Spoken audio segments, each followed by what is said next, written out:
Ambo di mimbar di Pariaman lah mau sampean tabu itu sase.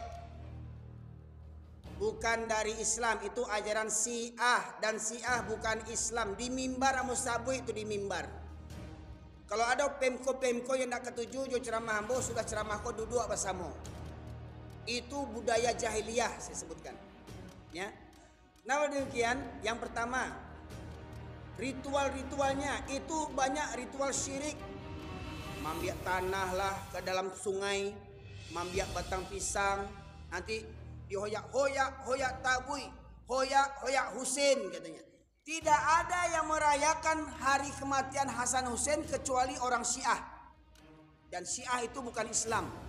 Dan itu menjadi kebanggaan orang Pariaman. Saya katakan, itu penghinaan kepada Rasulullah.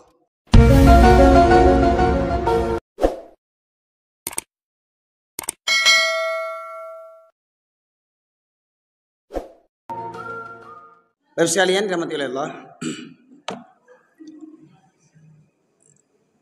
Konsep kajian saya memang ingin supaya kita mendengarkan kaulan sadida, perkataan yang tegas, Bapak sekalian. Karena apa? Melihat kondisi dunia, bukan hanya negeri kita, dunia hari ini Bapak Ibu sekalian. Seakan-akan kita sudah berada seperti apa yang digambarkan oleh Rasulullah Sallallahu Alaihi Wasallam. Beliau bersabda dalam dari Thauban radhiyallahu anhu, yushikul umamu an tada'a alaikum kama tada'al akalatu ila qas'atiha. Faqala qail wa min kilati nahnu yawma idzin ya Rasulullah. Qala bal antum katsir walakinnakum kagutha'is sail. Wa la yanza'anna Allah min suduri aduikum mahabbata minkum. Wala yaqdifan Allah fi qulubikumul wahn. Faqala qail wa mal wahn ya Rasulullah hubbud dunya wa karahiyatul maut. Rasulullah bersabda, akan datang suatu zaman nanti kalian umat Islam akan diperebutkan seperti mana orang-orang lapar memperebutkan makanan. Sekalian, ini Rasulullah sampaikan 1400 tahun yang lalu ketika beliau yang masih memimpin umat Islam di masa-masa jayanya. 1400 tahun yang lalu Rasulullah sudah menyampaikan kepada umatnya, kepada para sahabat yang sampai kepada kita hari ini dari hadis Rasulullah. Akan datang suatu zaman nanti kalian umat Islam akan diperebutkan seperti mana orang-orang lapar memperebutkan makanan. Ini merupakan kalimat majas perumpamaan Bapak Ibu sekalian. Seumpamanya ini sepotong roti Bapak Ibu sekalian. Apabila sepotong roti ini diletakkan di depan orang-orang yang lapar, maka niscaya orang akan berebut siapa yang akan bisa mengambil roti ini terlebih dahulu. Ketika roti ini ada di tangan orang lain, maka yang lain pun akan berusaha merampasnya. Ya. Kemudian yang lain pun juga ikut berpartisipasi untuk merebut roti ini. Hingga akhirnya Pak, roti ini akhirnya menjadi serpihan-serpihan kecil hancur berserakan Pak Ibu sekalian. Itulah yang dimaksud Rasulullah nanti akhir zaman nanti, suatu zaman nanti umat Islam akan hancur sehancur-hancurnya. Yang Rasulullah bukan umat Islam, bukan agama Islamnya Pak Ibu sekalian. Kalau agama Islam tidak akan hancur. Apapun makar orang ingin menghancurkan Islam, Islam tidak akan hancur. Karena apa? Islam itu agamanya Allah yang menjaganya. Tetapi kata Rasulullah, umat Islam akan hancur. Mohon maaf Ibu sekalian, mari kita lihat sejarah. Di benua Eropa, sekarang Pak Ibu sekalian, benua Eropa, mayoritas penduduknya beragama apa di benua Eropa hari ini? Mayoritas beragama Kristen ya. Tahu enggak dulu? Dulu di Eropa itu mayoritas Islam Pak Ibu sekalian. Ya. Kalau Bapak Ibu sekalian dengar hari ini negeri Spanyol, yang orang tahu kalau sekarang Spanyol negeri apa? Negerinya sepak bola. Padahal Spanyol itu dulu namanya Andalusia Pak. Ya. Negeri yang makmur ketika itu, ya, puncak kejayaan umat Islam itu di situ. Perguruan tinggi pertama di dunia itu di Andalusia, tepatnya di Cordova. Ya. Pak Ibu sekalian, 800 tahun Islam berkuasa di situ di Eropa. Ibu kotanya, negerinya Andalusia, menguasai negeri-negeri Eropa sampai ke Afrika, ke Asia ketika itu Pak Ibu sekalian. 800 tahun berjaya, berkuasa. Namun akhirnya Islam habis sehabis-habisnya. Sampai sekarang ya masih Islam menjadi penduduk yang minoritas tertindas di Eropa. Itu sudah terbukti ya, Bapak sekalian. Kemudian dikala runtuhnya khilafah Turki Utsmani tahun 1924 di Turki. Dan Turki itu di benua apa? Juga di benua Eropa, Bapak sekalian. Ya. Hingga akhirnya khilafah Turki Utsmani runtuh, ya. Dikuasailah Islam ketika itu oleh Mustafa Kemal Atatürk yang mengaku beragama Islam. Tapi apa yang dibuat Kemal Atatürk? Salah satunya apa? Mengganti kumandang azan berbahasa Arab dengan berbahasa Turki. Azan dipakai dengan bahasa Turki. Ya. Pernah dengar Bapak sekalian? Ya. Sampai perguruan-perguruan sekolah-sekolah agama ditutup, wanita-wanita berjilbab dilarang. Mustafa Kemal Atatürk. Hingga akhirnya mayatnya pun bangkai sekarang busuknya setengah mati, busuknya dihinakan Allah di dunia Bapak Ibu sekalian. Ya. Nah, jadi kembali kepada hadis Rasulullah tadi, akan datang suatu masa nanti kalian akan diperebutkan seperti mana orang-orang lapar memperebutkan makanan. Lantas ada sahabat yang bertanya, apakah ketika itu umat Islam jumlahnya sedikit? Apakah ketika itu umat Islam minoritas? Apa kata Rasulullah? Bahkan ketika itu kalian mayoritas. Tapi mayoritasnya kalian tak berkualitas. Kalian mayoritas tapi dikuasai oleh orang yang minoritas. Ya, Bapak sekalian. Terjadi enggak hari ini seperti begitu? Negeri-negeri yang mayoritas berpenduduk Islam tetapi diarahkan oleh orang-orang minoritas. Ya, Bapak sekalian. Lantas apa kata Rasulullah? Dan Allah cabut rasa takut musuh-musuh terhadap kalian. Jadi musuh itu awalnya takut kepada umat Islam. Tapi Allah cabut rasa takut mereka. Ya. Nah, dari perkataan ini, dari perkataan hadis Rasulullah ini terungkaplah perkataan seorang tokoh Yahudi bernama Goldamir.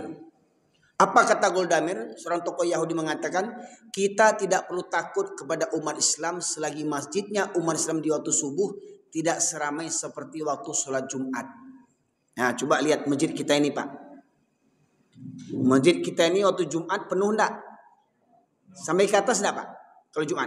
Enggak, di bawah saja. Penuh di bawah ya. Jumat ya. Sampai keluar enggak? Ya. Hari Jumat penuh. Subuhnya berapa sah, Pak? 2 penuh atau 1,5? Penuh 2 saf. Pertanyaannya, di antara yang datang yang memenuhi 2 saf itu rata-rata berapa umurnya? Rata-rata berapa umurnya? Maka kata Buya Hamka, kalau ingin melihat orang beriman, lihat waktu subuh. Siapa yang rutin datang waktu subuh, itulah orang beriman. Seperti mas saya katakan tadi, sayangnya di zaman sekarang yang beriman tuh orang-orang tua. Para pensiun, syukur masih beriman dia para pensiun itu. Ini ada sudah pensiun nggak tahu diuntung juga lagi, nggak juga ke masjid. Lah mau bon tanah, lah mau mati, lah bau ban. Nggak juga barang kayak musaji lah, nggak tahu diuntung. Ya, bukannya mengadu kepada Allah, Pak Ibu sekalian di masa-masa tua ini. Ada juga yang masih happy-happy juga. Ya, Pak Ibu sekalian. Maka kata Buya Hamka, lihat waktu subuh. Siapa yang rutin? Yang rutin ini Pak, bukan yang sesekali. Ya. Maka benar kata Rasulullah, 2 sholat yang berat bagi orang munafik itu sholat Isya dan subuh berjamaah, Pak. Itu berat bagi orang munafik. Maka lihat, siapa yang sering datang waktu Isya dan subuh, itu orang munafik. Pertanyaannya, waktu Jumat penuh sampai ke belakang. Waktu subuh cuma 2 saf, berarti selebihnya banyak munafik selebihnya jamaah kita ini. Ya. Jamaah Jumat yang memenuhi sampai ke belakang itu kebanyakan munafik karena apa? Subuh tidak datang dia. Itu kata Rasulullah, Pak, bukan kata saya. Padahal kalau dia sekali sholat bacanya nggak tangguh. Inna sholati wa nusuki wa mahyaya wa mamati lillahi rabbil alamin. Sholatku, ibadahku, hidup dan matiku hanya untuk Allah katanya. Bangun subuhnya susah. Ya, Bapak sekalian. Ini kata Goldamir, kita tidak perlu takut kepada umat Islam selagi masjidnya umat Islam di waktu subuh tidak seramai seperti waktu sholat Jumat. Jadi mereka mengukur kekuatan umat Islam dari jamaah subuhnya, Pak. Kalau jamaah subuhnya lengan sedikit, berarti negeri itu, komplek itu, warga di situ banyak orang munafiknya. Dan orang munafik ini musuh dalam selimut, Pak. Ya, musuh dalam selimut. Bapak Ibu sekalian, di awal ayat tadi Allah sebutkan orang kafir yang akan memerangi kita dengan berbagai macam cara. Sekarang kita dengar firman Allah surat Al-Baqarah ayat 109. Surat Al-Baqarah ayat 109.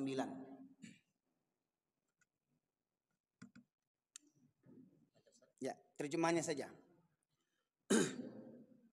Banyak di antara ahli kitab menginginkan sekiranya mereka dapat memberikan kamu setelah kamu beriman menjadi kafir kembali karena rasa dengki dalam diri mereka setelah kebenaran jelas bagi mereka.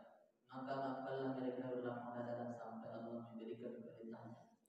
Sesungguhnya Allah Maha Kuasa atas segala sesuatu. Tolong simak lagi, Pak, ya. Tolong dibaca lagi, mic-nya agak dekatkan sedikit. Perlahan bacakan. Banyak di antara Alkitab menginginkan sekiranya mereka dapat mengembalikan kamu setelah kamu beriman menjadi kafir kembali. Ya. Banyak sebagian ahli kitab. Ini Allah yang menyebutkan, Pak. Mayoritas ahli kitab. Siapa ahli kitab dimaksud? Siapa?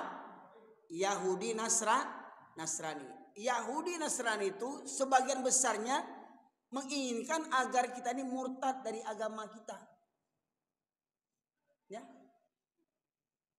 Itu program orang kafir, Pak. Mohon maaf, ini bukan provokasi. Ini firman Allah. Percaya enggak Pak Ibu dengan firman Allah ini? Orang Yahudi Nasrani itu sebagian besar mereka menginginkan agar kita murtad dari agama kita. Ya. Jadi program mereka, bayangkan. Pernah dengar enggak ceramah mantan-mantan pendeta yang mu'alaf? Dr. Yahya Waloni contohnya. Apa program mereka?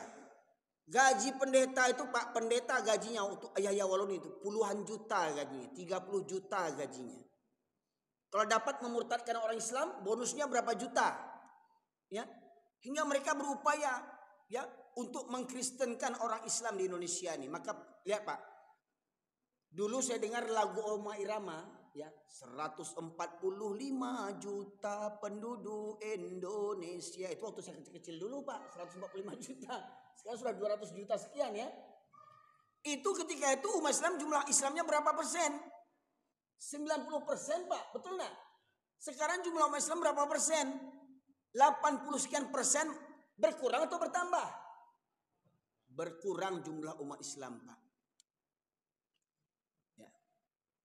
Saya sebutkan juga dalam ceramah saya sampaikan info dari Majelis Ulama Indonesia di tahun 2005. Dr. Din Samsudin diundang ke Kota Padang untuk acara halal bihalal tahun 2005 di Gedung Bagindo Ajiscan di Kota Padang, dekat lapangan Merdeka Pasar Padang itu, Pak Ibu sekalian.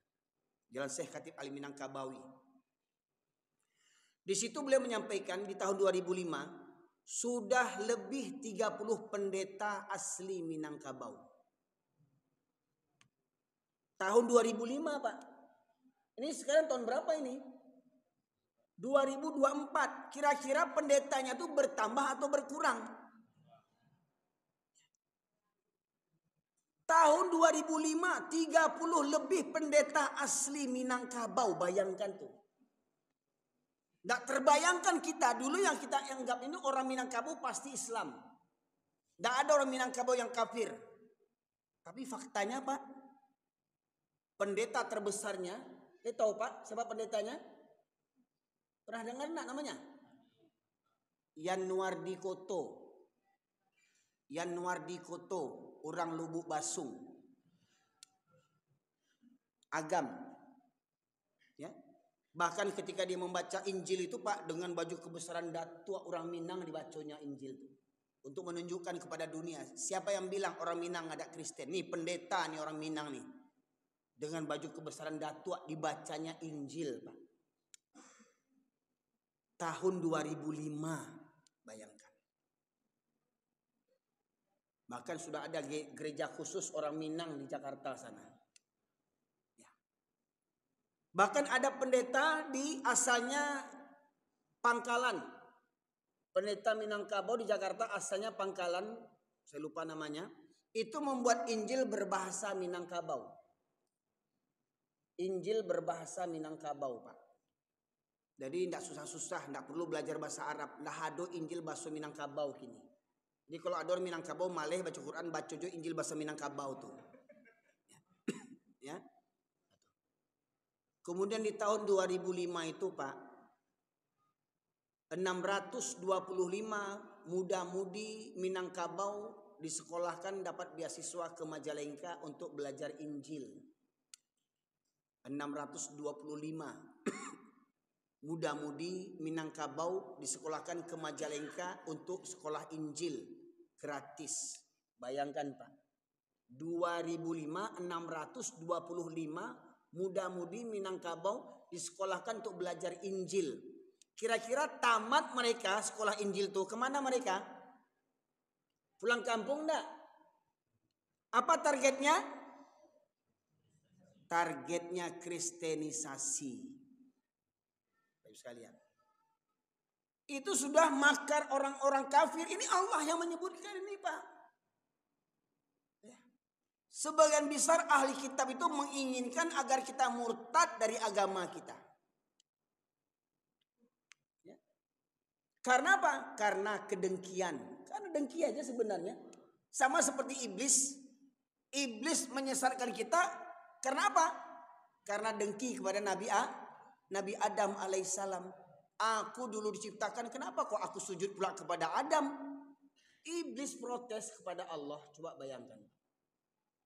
Hingga akhirnya dia bersumpah minta dipanjangkan umur untuk apa? Untuk menyesatkan anak cucu Adam sebanyak-banyaknya. Program hidup iblis menggoda manusia. Program orang kafir memurtadkan orang Islam. Ya. Al-Baqarah 120.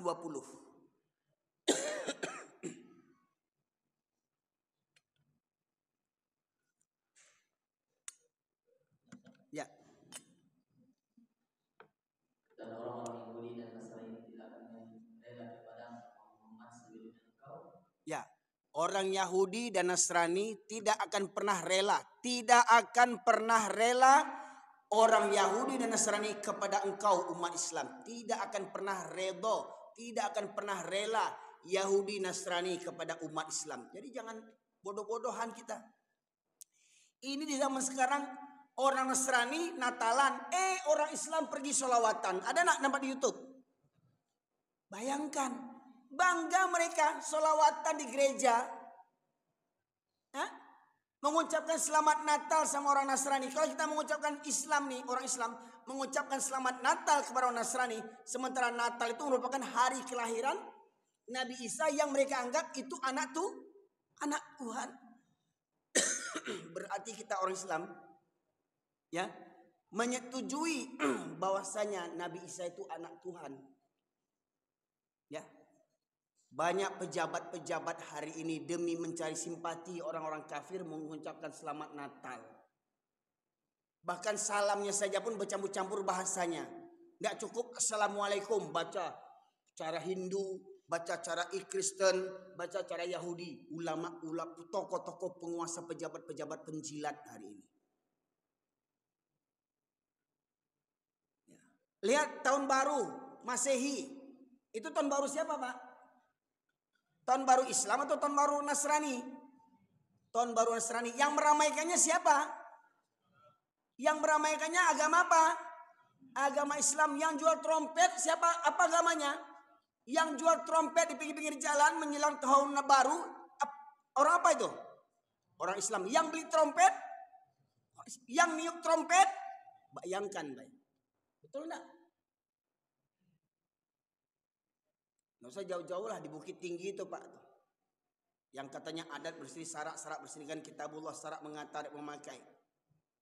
Di jam gadang tuh berkumpul orang tuh menjelang tahun baru, Pak. Bunyi jam gadang tuh teng teng teng.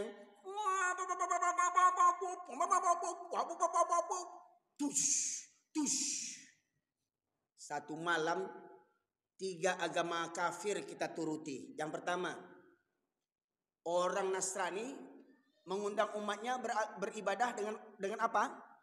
Dengan lonceng. Teng, teng, teng. Jam 12 malam bunyi lonceng itu. Teng, teng, teng. Langsung trompet tiup.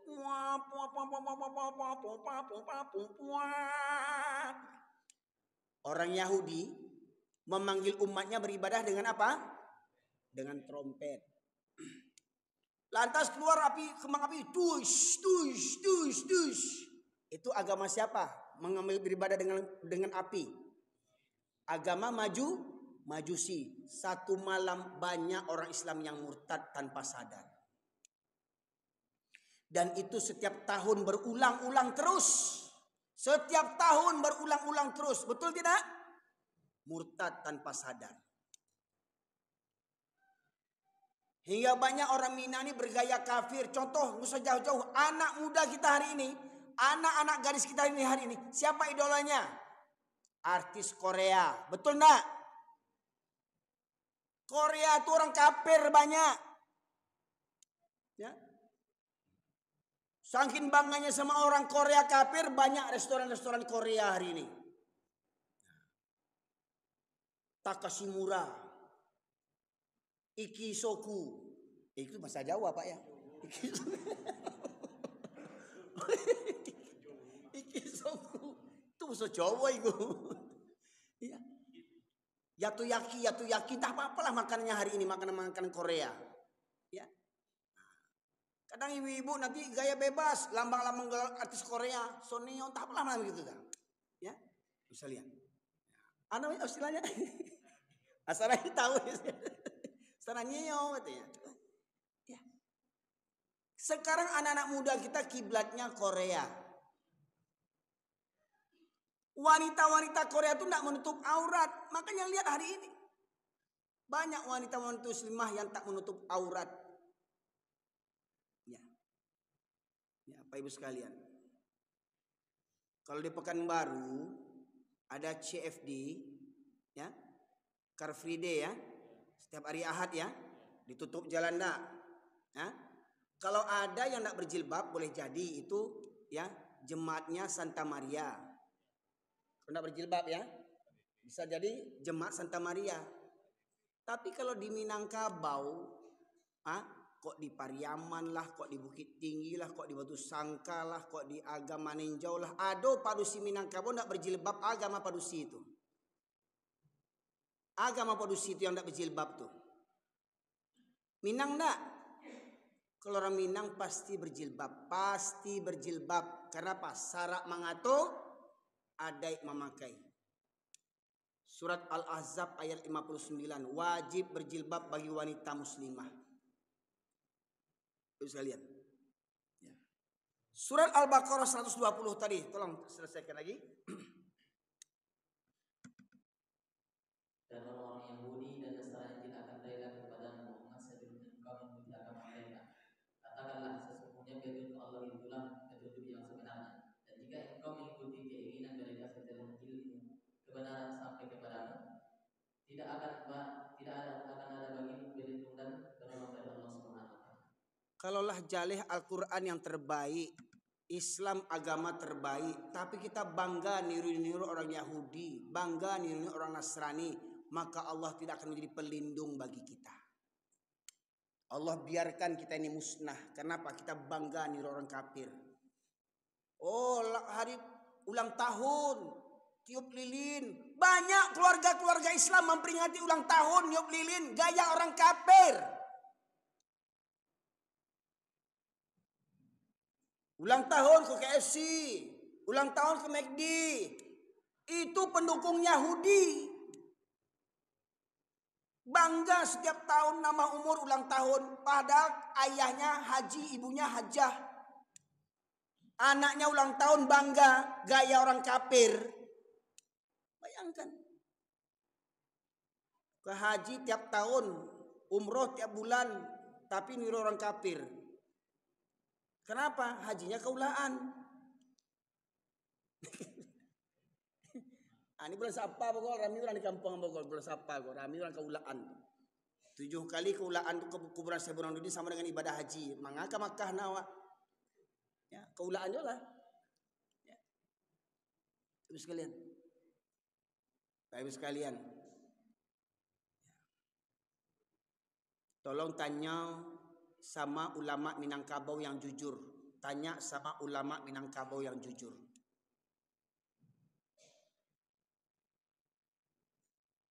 Atau Bapak Ibu lah saya tanya hari ini, sepakat tidak kalau sholat hukumnya wajib?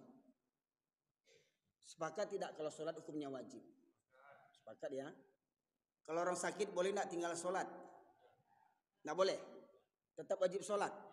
Kalau tidak bisa berwudu, tayamum. Tidak bisa berdiri, duduk. Tidak bisa duduk, berbaring. Tidak bisa takbir mangga tangan dengan isyarat.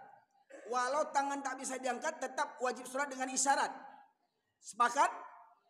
Waktu baralik, Pak. Nah, coba jujur. Bara banyak anak daro Jomara Pule yang baralik itu sholat waktu baralik. Jujur. Hah? Banyak yang tak sholat. Betul nak? Mengaku orang beradai, nak tahu diuntuang. Dek carwadai tinggal sholat. Tanya sama ulama yang jujur. Ulama, alim ulama Minangkabau, bagencu-gencu padusi, bameng up, bacalak, basuntiang di muka laki-laki yang bukan mahram. Apa hukumnya ulama? Tanya ulama yang jujur.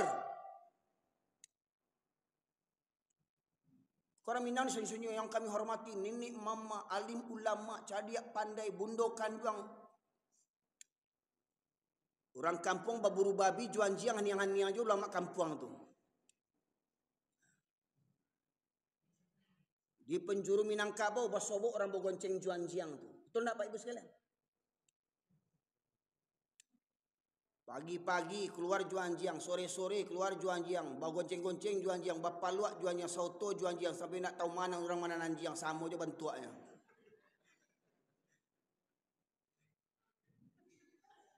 Pai baburu talok baju Jawa dari Pariaman pai ke Lubuk Basuang, dari Lubuk Basuang pai ke Agam, pai Pasaman, baburu anjiang, baburu babi juan jiang, sauto bagi gonceng bapaluak juan jiang.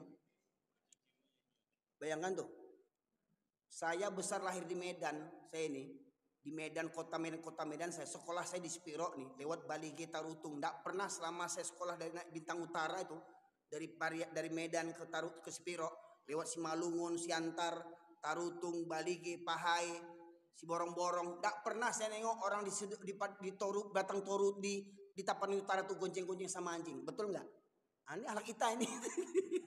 Anak Sedempuan ini kawan saya ini. Ya.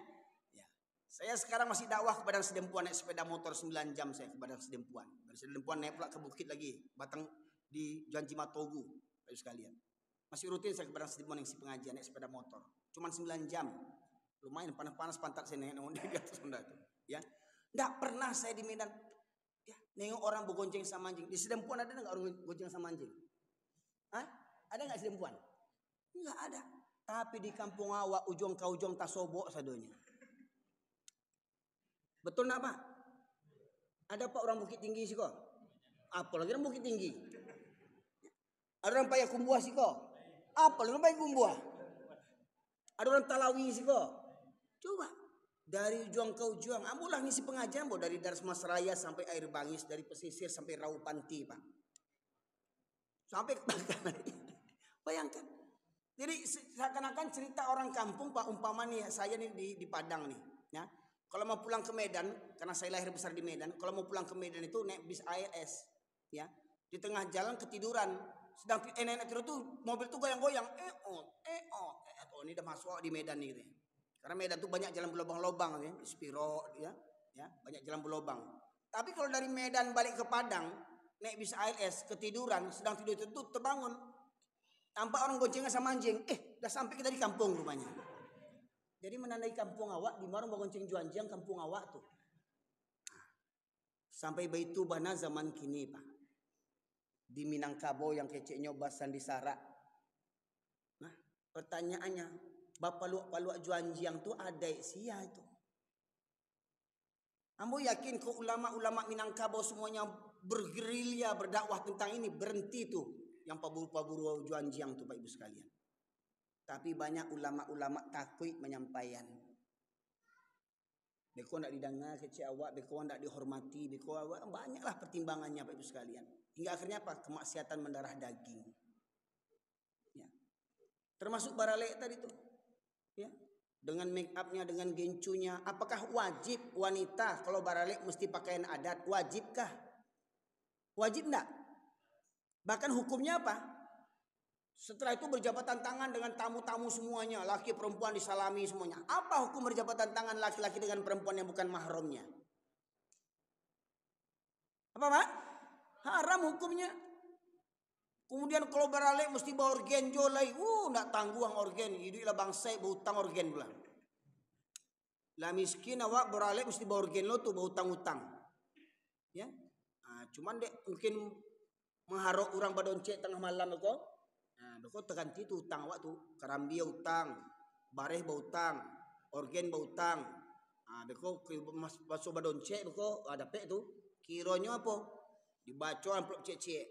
Dari Sidi Zulherwin 100.000. Wah, sanang. Wah, 100.000. Dari Bagindo Erwin 50.000. Alhamdulillah. Dari Sultan Erwin 5.000. 5.000. Mandangan 5.000 si amplop mau pe-upe yang punya walek. Ustaz tuh diundang anaknya anam barangkek seluruhnya anaknya cangok lo makannya tuh es krim diambiaknya, martabak diambiaknya, bubur diambiaknya, lawa iyo, daging iyo, randang iyo, barai si amplopnya tuh 5.000 si amplopnya kena sumpah sudah tuh lain. Batanyo lah orang di kampung lain balabo ale batanyo labo. Manggaleh atau manga? Ale kok bertanya labo. Ya. Ale enggak tangguang modal juta-jutaan, ratusan juta, puluhan juta. Dapat penerimaan tamu gadang lo kota infaknya sih kau tuh. Gadang lo kota infak orang beralek pada orang surau. Sekalian. Minta sumbangan jo orang beralek tuh kironyo, minta sumbangan. Sekalian. Itu menjadi tradisi hari ini. Sekalian. Jadi orang kafir itu melihat kita itu tidak takut lagi karena apa? Karena perangai kita dah sama seperti mereka. Kita bangga meniru-niru orang kafir.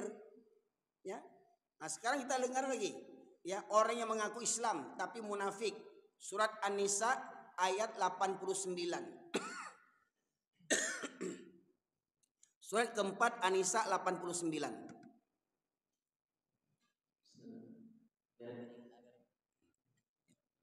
Ya. Mereka ingin agar kamu menjadi kafir sebagaimana mereka telah menjadi kafir sehingga kamu menjadi Islam. Mereka ingin supaya kamu menjadi kafir sebagaimana mereka telah menjadi kafir. Mereka ingin agar kamu menjadi kafir sebagaimana mereka telah menjadi kafir. Mereka ini siapa maksudnya ini? Tahu enggak Ibu sekalian? Buka ayat sebelumnya. Ini ayat 89. Coba buka ayat 88-nya. Silakan dibaca. Maka mengapa kamu terpecah menjadi dua golongan dalam menghadapi orang-orang munafik? Dalam menghadapi orang munafik. Ayat 88. Jadi mereka yang dimaksud sini adalah orang munafik. Orang munafik ini tampangnya seperti kita. Mohon maaf, kadang jenggotan, kadang jubahan, kadang sorbanan, kadang jidat hitam. Satu soft dengan kita, tapi munafik.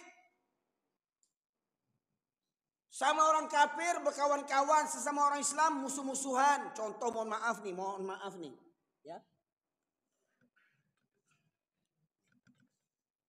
Ini contoh nih, biar tuntas kaji kok. Kok contoh si Jangwi kok, ya. Si jubah serawagan tuang kok.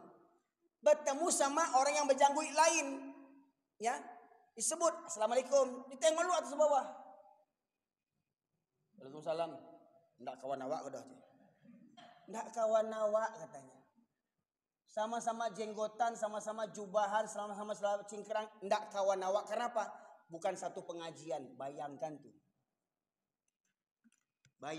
Sama-sama jenggotan. Sama-sama celana cingkrang, jubah cingkrang. Karena nggak satu pengajian jadi musuh-musuhan. Hah? Bayangkan tuh yang berjagat pengajian, kalau ustadznya yang datang, berduyun-duyun dia datang. Ustadznya nih datang dari mana-mana datang tuh. Ustadznya datang dari Jawa, ustadznya berduyun-duyun, dari sana ustadznya berduyun. Tapi kalau ustadz orang lain bubar dia. Betul enggak, Pak? Ada enggak orang kayak begitu tuh? Kalau ustadznya yang datang enggak tanggung tuh, semua alat tulis. Tapi kalau ustadz yang lain, sase, subahat, bid'ah, kepala utaang bid'ah. Bayangkan tuh sama-sama berjanggui, bayangkan tuh. Emang janggui ko ada jaminan masuk sarugo si janggui ko. Abu Jahal berjangguinya. Bagaimana mungkin sesama Islam, ya, sesama Islam tidak bersapaan karena apa? Karena lain pengajian. Coba bayangkan. Ya. Ini kadang masalah zikir sudah sholat, ya dah sase. Masalah tahlilan sase. Bisa lihat. Sudah matang tuh kaji itu dulu. Orang Muhammadiyah dengan NU sudah dari dulu kaji itu. Alhamdulillah bisa berdampingan, Pak. Ini kadang ketika mereka menguasai masjid orang Muhammadiyah pula yang tersingkir di situ lagi. Mohon maaf Pak sekalian. Ini fakta hari ini, kondisi umat Islam hari ini. Kita diadu domba, kita dipecah belah kita hari ini. Tapi kita tidak sadar dipecah belah kita hari ini. Ya. Makanya lihat hari ini, ketika di Jawa misalkan datang ustadz mereka tuh diusir. Ada sampai berani mengusir pengajian-pengajian. Tapi pas Natalan malah jaga gereja. Coba bayangkan. Pengajian yang gak sesuai dengan pemahaman mereka usir. Ustadznya mereka usir. Pengajian dibubarkannya. Tetapi ketika Natalan mereka pula yang jaga gereja. Coba hari ini coba bayangkan. Dasarnya fitnah akhir zaman hari ini Pak Ibu sekalian. Dengan seorang kafir kita berkasih sayang. Sesama muslim kita malah musuh-musuhan. Orang kafir itu senang lihatnya. Senang orang kafir melihatnya Pak Ibu sekalian. Ya. Jadi orang munafik itu Pak Ibu sekalian ingin supaya kita ini kafir sebagaimana mereka telah menjadi kafir. Itu program orang munafik Pak. Nah contohnya orang munafik itu. Ada orang munafik jadi pejabat dengar suara azan tagaduahnya. Pejabat negara dengar suara azan tagaduahnya disambungnya dengan suara anjing. Nah menggaduah jo mik-miko. Sajak dulu tidak pernah tagaduah orang dengan azan. Di zaman kini juga tagaduah orang. Betul tidak Pak Ibu sekalian? Coba. Disamakannya suruhan azan itu dengan gonggongan anjing. Bayangkanlah kalau anjing menggonggong 5 kali. Emang anjing azan anjing itu? Bayangkan. Pejabat agama itu Pak Ibu sekalian. Ya. Di zaman ini Pak Ibu sekalian. Ketika kita mayoritas tapi kita berpecah belah. Ketika kita mayoritas, ketika ada kelompok lain yang terzolimi, kita diam membisu karena apa? Itu bukan kelompok kita, biarkan saja. Tidak ada saling kepedulian hari ini Pak Ibu sekalian. Nah kembali kepada kata dari tokoh Yahudi tadi. Kita tidak perlu takut kepada umat Islam selagi masjidnya umat Islam di waktu subuh tidak seramai seperti waktu sholat Jumat. Maka bagaimana supaya musuh itu gentar kepada kita? Maka buat program bagaimana supaya masjid kita ini di waktu subuh bisa ramai seperti waktu sholat Jumat. Kira-kira Pak Ibu, masjid kita ini kira-kira subuh bisa enggak seramai sejamaah sholat Jumat? Bisa enggak kira-kira Pak Ibu? Insya Allah pasti bisa. Alhamdulillah Masjid Jogokarian sudah memulainya. Pernah dengar Pak Masjid Jogokarian? Di Yogyakarta sudah pernah pergi Pak? Saya alhamdulillah sudah 2 kali ke Jogokarian. Ini alhamdulillah di Pontianak Masjid Kapal Munzalan, di Sragen Jawa Tengah Masjid Al-Falah, ya, di Sukabumi Masjid Sejuta Pemuda. Apa yang mereka lakukan? Masjid Jogokarian mengupayakan saldo masjid harus 0. Tidak boleh saldo masjid disimpan-simpan untuk ganti karpet, untuk ganti cat, untuk buat menara. Sementara tetangga masjid kelaparan, putus sekolah, nggak ada biaya berobat, berdosa pengurus masjid. Kas masjid juta-jutaan, sementara tetangga masjid ada yang tak bisa beli beras karena nggak punya duit. Mengemis-ngemis BLT, anaknya putus sekolah, ya, di kas masjid puluhan juta, zolim pengurus masjidnya. Sekalian. Maka Ketua DKM Dewan Kemakmuran Masjid Ustadz Jazir di Jogokarian punya program saldo harus nol.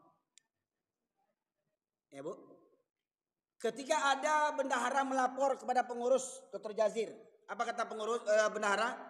Pak, ini ada jamaah meminjam uang untuk berobat keluarganya, meminjam uang 40 juta. Kata Dr. Jazir apa katanya? Uang kas kita berapa? Uang kas kita 43 juta. Uang kas masjid 43 juta. Ada jamaah meminjam duit untuk berobat keluarganya. Apa kata Dr. Jazri? Jangan pinjamkan. Jangan pinjamkan katanya. Apa kata beliau? Apa kata beliau? Berikan. Bayangkan tuh Pak. Kalau ada pengurus di Pekanbaru nih, jamaah yang begitu betul-betul butuh biaya berobat, ada enggak masjid yang peduli? Ada enggak masjid yang peduli di Pekanbaru nih kalau ada jamaahnya butuh biaya berobat? Ada enggak yang peduli? Berdosa pengurusnya itu.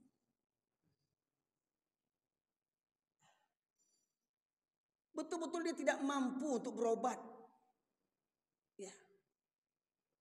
Jamaah masjid diam-diam saja, sementara banyak orang-orang kaya, rajin sholat, rajin ke masjid, rajin dengar pengajian. Jamaah yang miskin gak ada biaya berobat, maka jamaah ini jadi diazab sama Allah semuanya Pak Ibu sekalian. Makanya Dr. Jazril membuat manajemen bagaimana supaya masjid ini saldonya nol. Untuk apa? Disurvei jamaahnya, kalau ada yang ada modal usaha dipinjamkan modal usaha. Jamaahnya yang tidak ada biaya sekolah anaknya disekolahkan dari SD sampai sarjana. Jamaahnya kalau nggak ada biaya berobat maka dibiayai biaya perobatannya. Sampai Masjid Kapal Munzalan di Pontianak, alhamdulillah karena program itu ya, infak mereka mencapai 5 sampai 9 miliar infak mereka Pak, yang mereka dapatkan 5 sampai 9 miliar. Apa programnya? Masjid buka 24 jam. Masjid buka 24 jam. Tapi disediakan security Pak, digaji security. Kamar mandi cukup, fasilitasnya WC cukup. Jamaah musafir boleh tidur di masjid. Kalaupun takut kena iler karpetnya, saking takutnya karena karpet mahal, mohon maaf pengurus nulis dilarang tidur di masjid. Ada? Oh nggak ada, alhamdulillah. Ada ya? Alhamdulillah, berarti pengurus masjidnya bagus ini. Ya. Kalau enggak kena sama saya tembak ini. Ya. Di masjid Sejuta Pemuda, kalau ada jamaah yang capek ketiduran, dibangunkan Pak. Untuk apa? Dikasih bantal. Jamaah yang ketiduran Pak, dibangunkan dikasih bantal, dikasih kasur gulung. Pak, ini. Yang baca Quran istirahat di masjid dikasih kopi, dikasih snack. Masjid Sejuta Pemuda Sukabumi. Ini saya kumpulkan di data-datanya Pak Ibu sekalian. Ada masjid ya, setiap harinya menyediakan makan gratis sehari 3 kali. Bayangkan itu. Ada masjid setiap Jumatnya atau seminggu sekali memberikan layanan pasar gratis. Jadi di hari Jumat itu Bapak Ibu sekalian, semua jamaah subuh pulang boleh bawa sayur-sayuran. Apa saja yang disediakan. Cabai, kentang, kangkung, bayam, kacang panjang, silakan ambil. Gratis. Masjid Al-Falah Sragen buat rumah makan dekat masjid, halaman masjid, rumah makan gratis. Tahu Pak? Dari kegiatan itu berapa yang mereka dapat infak setiap bulannya? Miliaran Pak. Semakin kaya mereka. Makanya nggak ada orang yang berinfak itu miskin. Orang yang bersedekah, orang yang berzakat semakin berkah, semakin kaya, melimpah hartanya. Tidak ada yang miskin. Makanya masjid tadi, Masjid Jogokarian, Masjid Kapal Munzalan, Masjid Al-Falah, Masjid Sejuta Pemuda, Masjid Ismuh Yahya, sudah mereka lakukan jamaah subuhnya ribuan orang, Bapak Ibu sekalian. Kalau ada jamaah yang kurang mampu, disurvei, didatangi ke rumahnya, maka dikasihkan ATM beras, kartu ATM. Mereka boleh ngambil beras, ya, seminggu sekali atau 2 hari sekali sebanyak sekian kilo. Di rumah, di masjid ada klinik gratis, berobat gratis. Nah, itu Pak upayanya gimana supaya jamaah subuh itu bisa ramai, ya, sejahterakan umat, sejahterakan jamaah, niscaya masjid akan ramai. Walau nanti pada awalnya ada yang protes, "Woi, nak kali mereka tuh nanti sholatnya karena ingin dapat bantuan." Biarkan kalau awalnya begitu niat mereka. Kalau niat mereka awalnya datang ke masjid untuk cari makan, biarkan, karena memang mereka lapar, karena memang mereka miskin. Tetapi lambat laun mereka itu juga diberikan pemahaman, dikasih ceramah, dikasih nasihat, gimana supaya ke masjid itu hanya karena Allah, bukan karena makanan. Hingga akhirnya jamaah itu ramai terus, Pak. Masjidnya ramai itu, subuhnya penuh. Nah, kira-kira masjid kita bisa enggak begitu? Nah, ini orang Pekanbaru banyak kaya-kaya, orang Minang banyak kaya-kaya, ya. Tetapi malangnya kita ini tanda-tanda kiamat, kata Rasulullah, banyak orang berlomba-lomba membangun masjid, tapi masjidnya kosong dari hidayah. Apa contoh masjid kosong daripada hidayah? Setiap pengajian banyak yang tua-tua yang datang, yang muda-muda mana? Enggak minat yang muda-muda, Pak. Yang muda-muda enggak minat dengan masjid.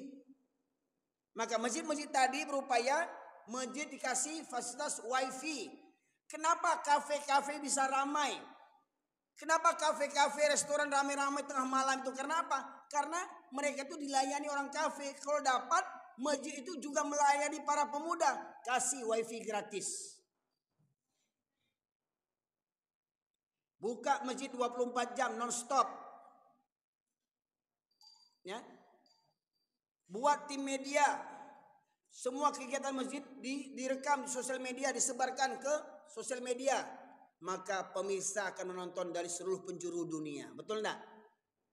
Boleh jadi infak itu pun datangnya dari seluruh penjuru dunia. Sampai masjid Kapal Munzalan, Pak, di Pontianak itu, masjidnya tuh kondisinya di kampung seperti ini, Pak, masjidnya nih, dalam gang kecil nih. Ya, 95% warga di masjid itu, tetangga masjid 95% Nasrani. Masjid itu berdiri, Pak, 95% tetangganya itu Nasrani, Pak. Hingga akhirnya karena jamaah sedikit, ya, jamaah muslim yang rumahnya jauh dijemput dengan mobil. Dijemput dengan mobil, Pak. Subuh dijemput dengan mobil. Selesai sholat dikasih sarapan gratis. Zuhur dijemput dengan mobil. Selesai sholat zuhur dikasih makan siang gratis. Maghrib dijemput dengan mobil atau isya. Setelah habis sholat dikasih makan malam gratis. Akhirnya Masjid Kapal Munzalan, ya, berdiri sejak tahun 2011, ya, sampai sekarang dari 1 mobil yang mereka punya, sekarang Masjid Kapal Munzalan sudah punya 30 lebih mobil. 3 diantaranya mobil Alphard, Pak. Mobil Alphard untuk menjemput jamaah sholat. Mobil Alphard untuk menjemput jamaah sholat. Jadi kalau apa-apa yang tua-tua ini tidak perlu takut-takut naik sepeda motor. Dijemput ke rumah naik Alphard, kalah presiden, Pak. Itu di Masjid Kapal Munzalan. Infak terkumpul 5-9 miliar per bulan, Pak. Bayangkan. Gimana nggak sejahtera umatnya? Pertanyaannya, orang Islam ini kaya, Pak. Kalau zakat itu jadi kelola dengan benar, zakat itu, Masya Allah, sejahtera umat ini, Pak. Ya. Jadi kita harus punya trik, ya, punya inovasi. Gimana supaya masjid ini diminati oleh para pemuda, ya? Hingga Masjid Kapal Munzalan itu, Pak, relawan pemudanya tuh ribuan. Apa kerja mereka relawan ini? Ikuti pengajian, sholat berjamaah, kemudian jadi relawan menggalang dana beras. Jadi bukan infak beras. Jadi beras ini oleh pemuda itu dijemput ke rumah-rumah donatur. Ya.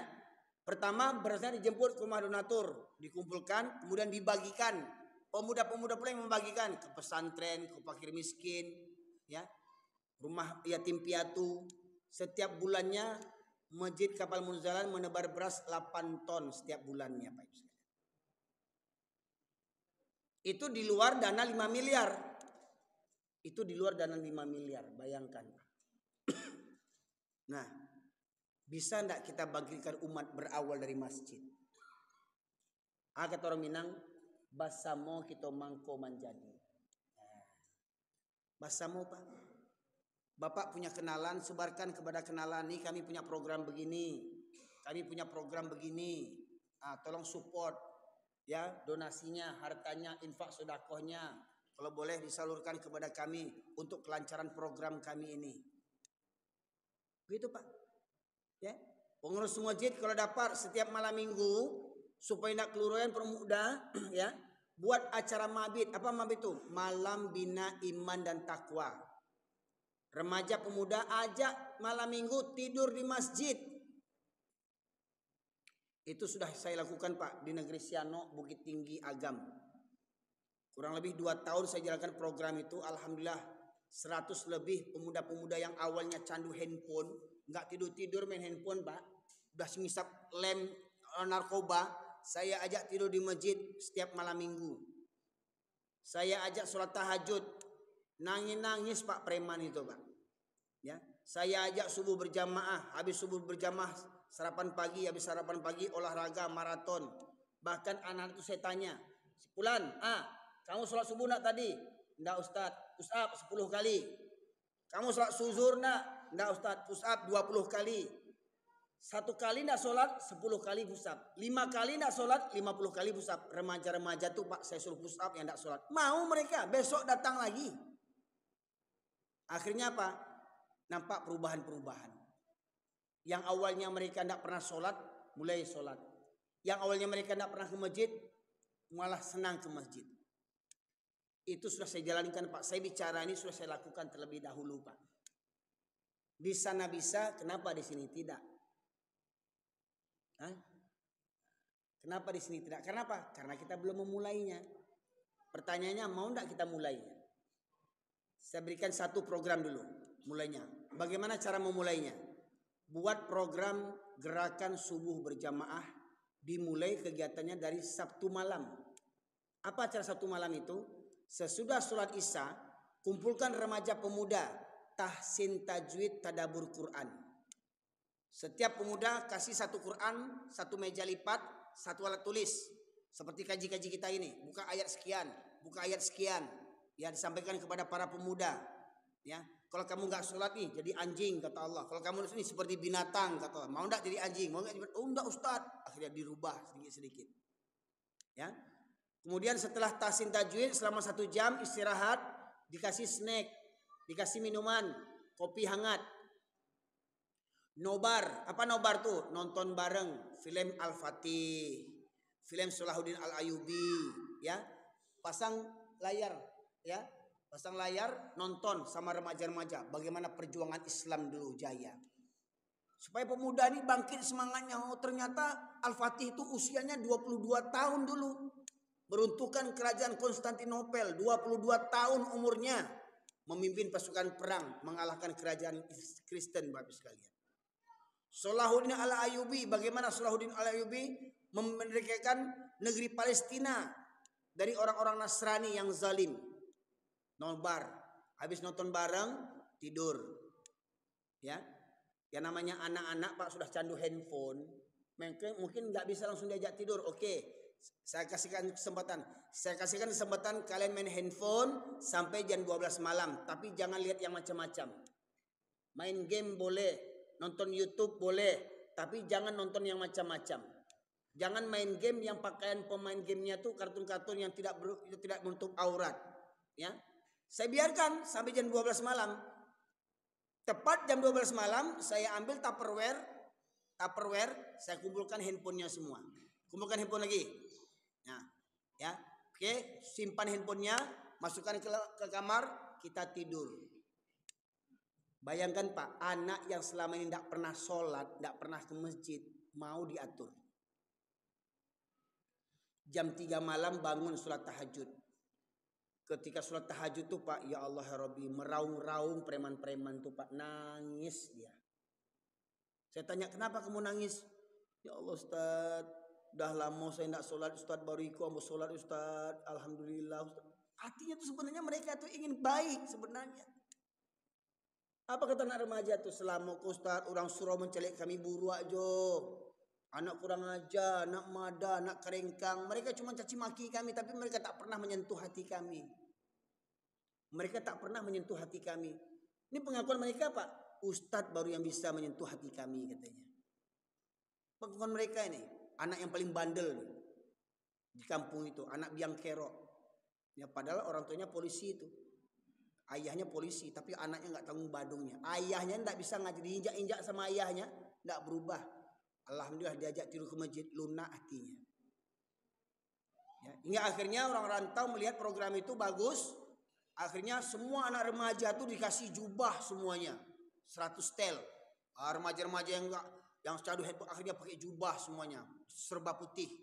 Ya, masih ada gambarnya nih Pak. Ya, kemarin saya dakwah ke Jakarta, ke Tanah Abang. Kiranya anak sian itu ada satu orang ketemu sama saya. Rupanya di teleponnya kawan-kawannya berkumpul 20 orang situ. Sholat kami sama-sama di Tanah Abang, Pak. Maknanya apa? Hati mereka tuh mau terpaut dengan masjid. Dengan cara sentuhan hati kita. Bahkan anak-anak remaja masjid itu Pak, di lain waktu, subuh itu saya bangunkan dari rumah ke rumah. Dari rumah ke rumah saya bangunkan. Saya ketuk pintu rumah-rumah itu Pak. Jam 4:30. Jam 4. Saya keliling ke rumah yang paling jauh dulu. Tentunya rumah ini orang tuanya sudah tahu mengikuti program, saya buat namanya program tarbiyah. Program bimbingan.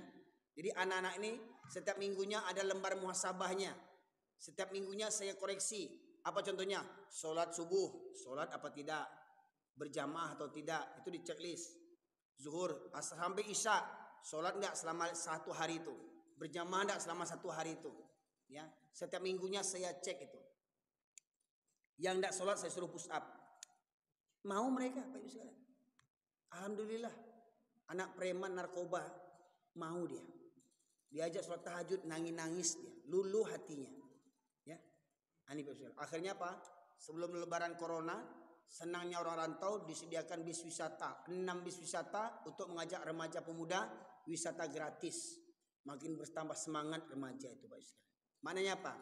Bisa. Nah, masalahnya kita mau apa tidak?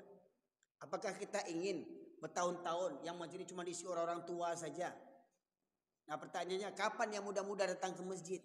Sementara yang muda-muda ini calon suami orang, yang perempuan calon istri orang, calon ayah orang, calon ibu orang. Kalau tidak sekali sekarang kita bekalkan ilmu agama, dengan modal apa dia menikah? Akhirnya menikah dengan apa? Modal nafsu. Ya. Nggak peduli calon suaminya sholat apa tidak. Nggak peduli calon istrinya nutup aurat apa tidak. Makanya Bapak Ibu sekalian, kalau ingin cari menantu, Bu, Pak, kalau ingin cari menantu, cari di masjid waktu subuh. Siapa yang rajin ke masjid waktu subuh, ambil jadi menantu. Walau umurnya 65 tahun, 60, ya. Ambil jadi menantu. Kamu yakin, walau casingnya bantu aku, masing-masing Jepang, mesin Jerman. Ya. Nabi Ibrahim ini dapat anak umur 75 tahun Nabi Ibrahim. Apa-apa aku mungkin baru 65, 70 masih ada harapan dapat anak 3 lagi. Ambo yakin menantu ibu yang umurnya 65 tahun enggak akan selingkuh lagi. Carilah. Nak percaya cobalah. Tinggal pilih juga apa-apa tuh kan makan enggak deh. Sebab hari ini yang datang subuh tuh orang gaek-gaek yang banyak, yang muda-muda tak kalau. Betul nak? Anak sia tuh anak awak. Ya. Itu tadi. Coba yang muda-muda ini hadirkan ke masjid. Gimana supaya mereka senang ke masjid? Kalau perlu kasih wifi, biar. Ya. Walaupun mereka sibuk dengan handphonenya, lambat laun kita arahkan. Lambat laun karena mereka sudah candu Pak Ibu sekalian. Gimana nggak candu? Orang tuanya ngasih anak baru umur 2 tahun. Kalau dulu orang tua nangis anak, ibunya nyanyiin gendong. Dodo si dodo, ala sayang, dodo si dodo. Dulu begitu. Sekarang nangis anaknya, ibunya ngasih apa? Ngasih handphone sama anaknya.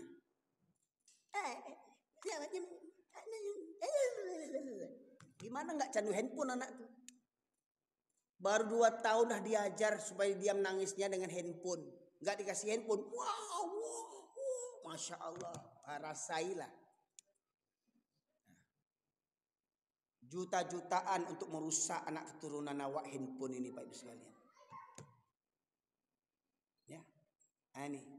Makanya hilang remaja hari ini karena apa? Karena mereka merasa tidak nyaman di masjid.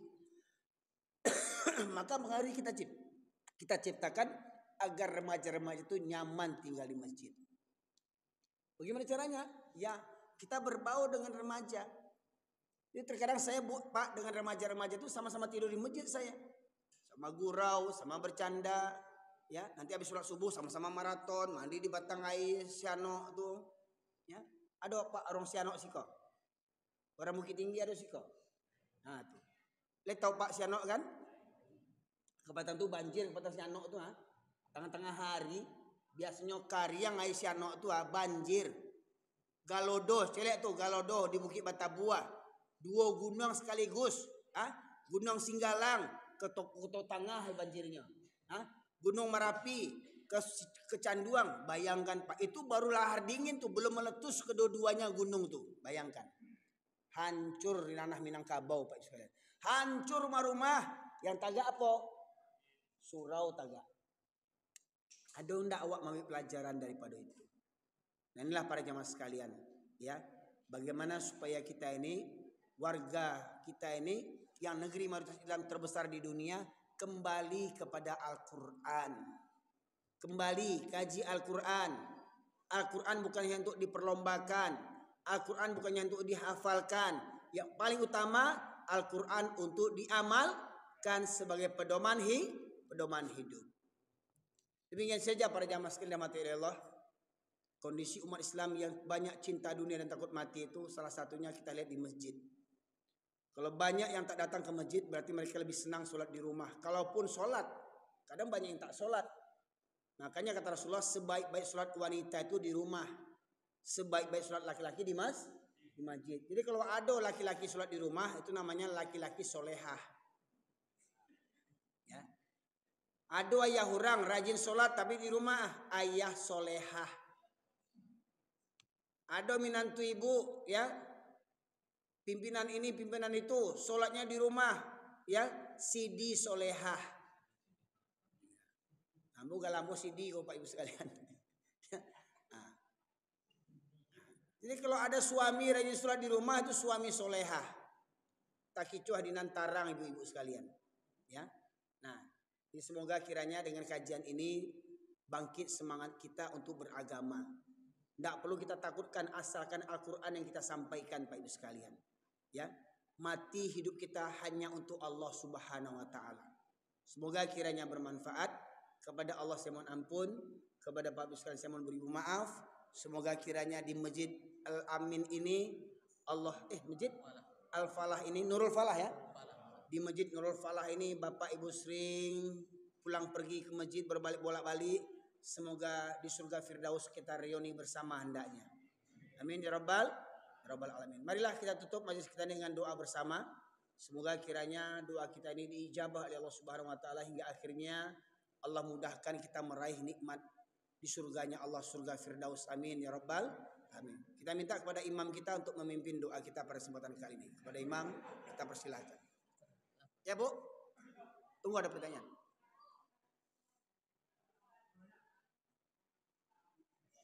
Kurang dengar Bu suaranya Bu.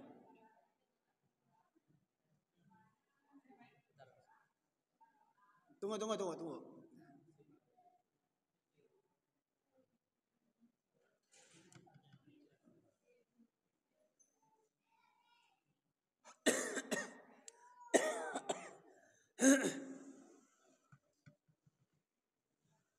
Dah hidup. Pencet lama. Agak lama pencetnya. Mau nanya Iya, Bu. Iya, Bu. Waalaikumsalam warahmatullahi wabarakatuh.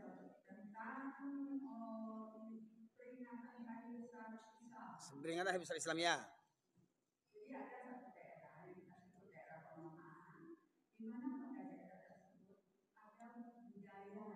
Ya.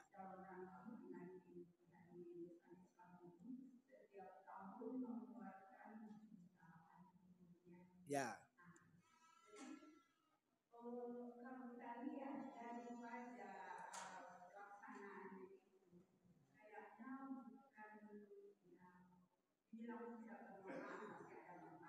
Ya.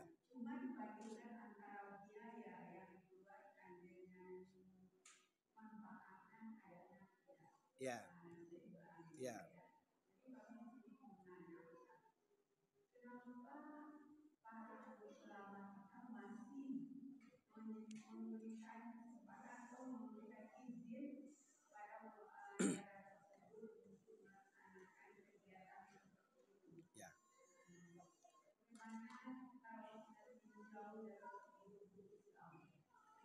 Ya.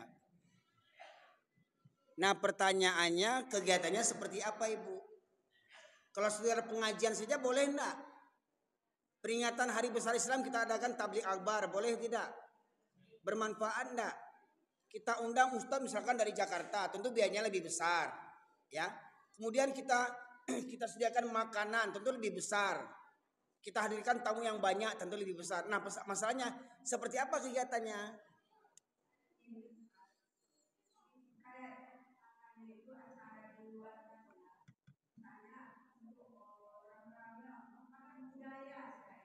Ya.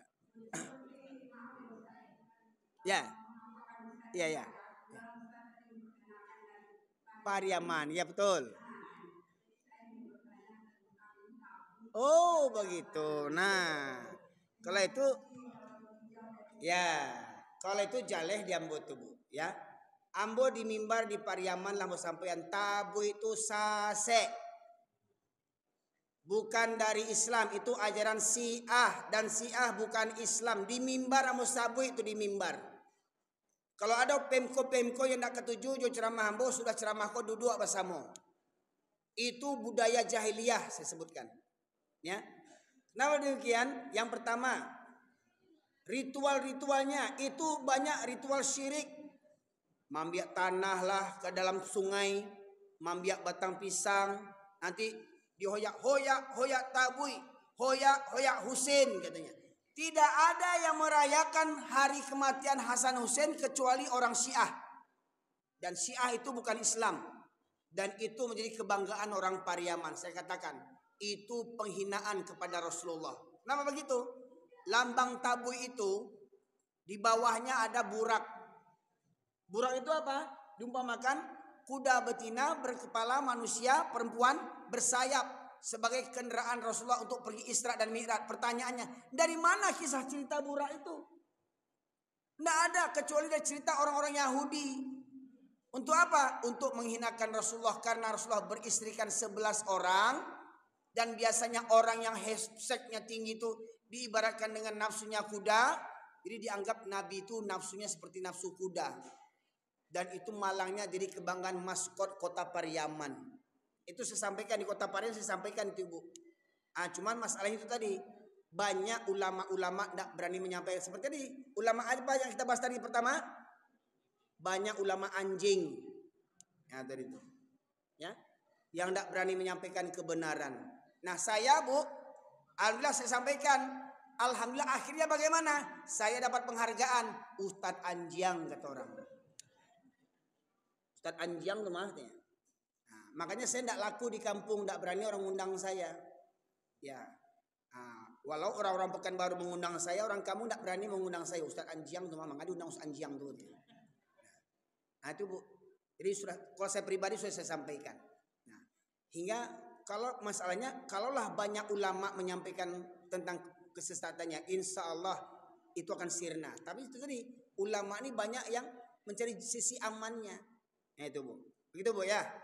Nah, alhamdulillah, mudah-mudahan kita bisa pahami tentang kejahiliahan yang mendarah daging. Tinggal kita cerdaskanlah umat ini.